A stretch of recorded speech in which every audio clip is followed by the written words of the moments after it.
Should we really be off work this early? There is still a lot left to do.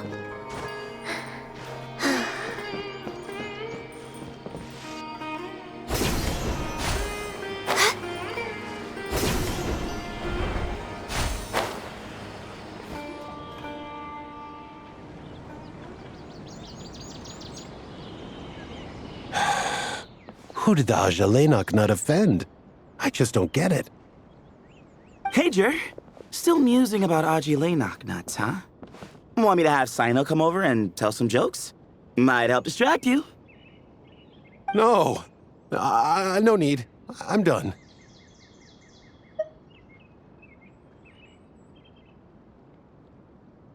Oh dear. Another master of puns. One of Sino's card buddies, actually. I think I might just take that as my cue to head back to the desert. Hold on. So, what's the deal with the Ajalenok nuts? Other than the bad Sino jokes. We'll get to that. But first, introductions are in order.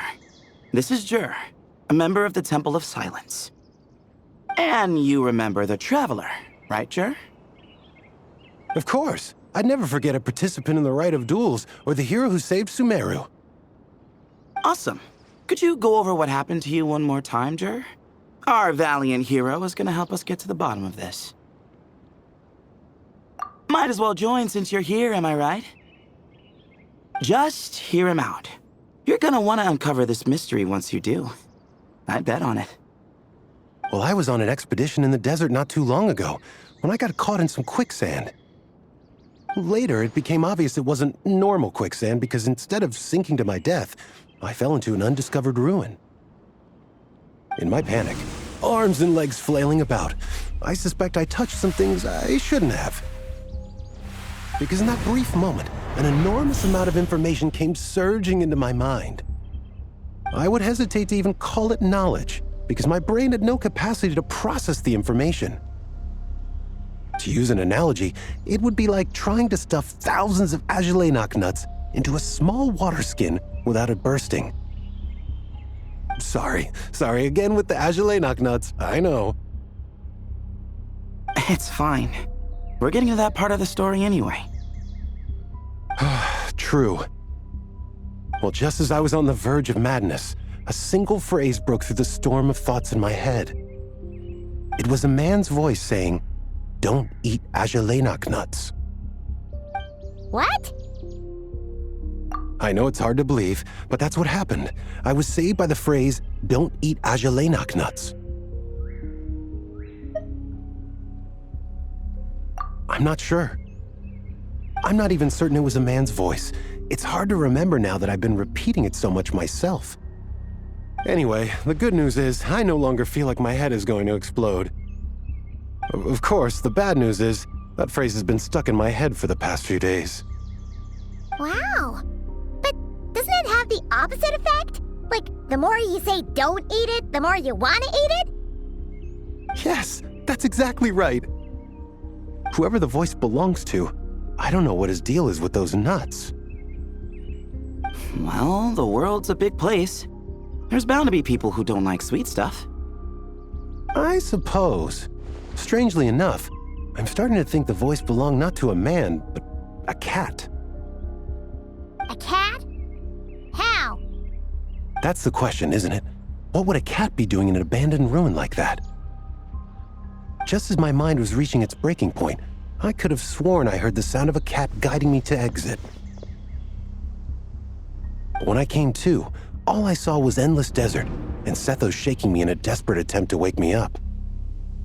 I'll admit, it was pretty terrifying seeing you like that. Staring off into space and mumbling about Ajalenok nuts. You sure don't sound terrified. Sorry. It's not that I don't care.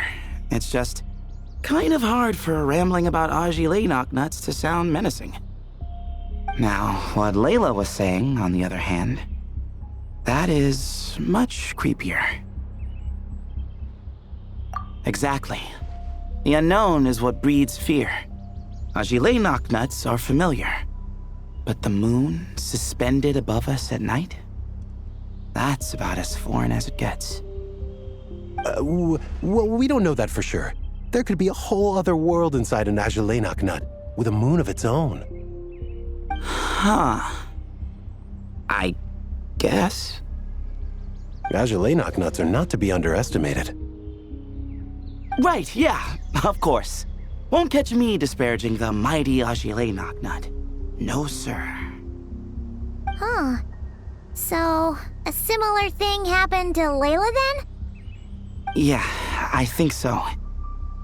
I was in a hurry to rescue Jur, so I put a marker on the incident site so we could go back and investigate. When his condition stabilized, we doubled back around to check and... Exactly. Multiple victims with the same symptoms at the same location. It wasn't hard to conclude that something is seriously wrong with that place.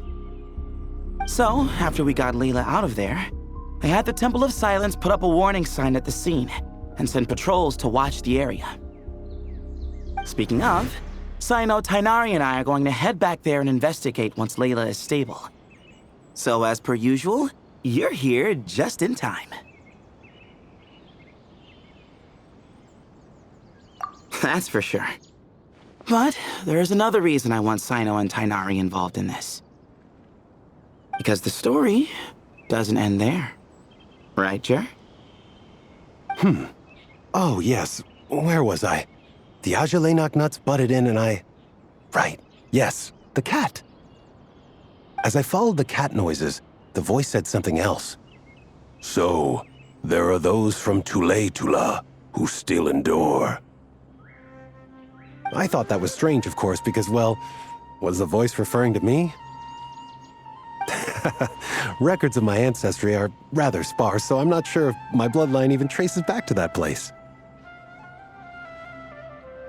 That's right. The Temple of Silence's place of origin. And the home of Tainari's people. Plus, Hermanubis, who Sino and I both share a connection to, was one of the city's founders. As the temple's current leader, if something strange happens in the desert, it's my job to get to the bottom of it. But it turns out, a lot of people have a horse in this race, and I'm not leaving any of them out. See? Knew you'd join. But yeah, that's all we know about Jur's situation. Tainari should be done on his end. Let's head back and check on Miss Layla.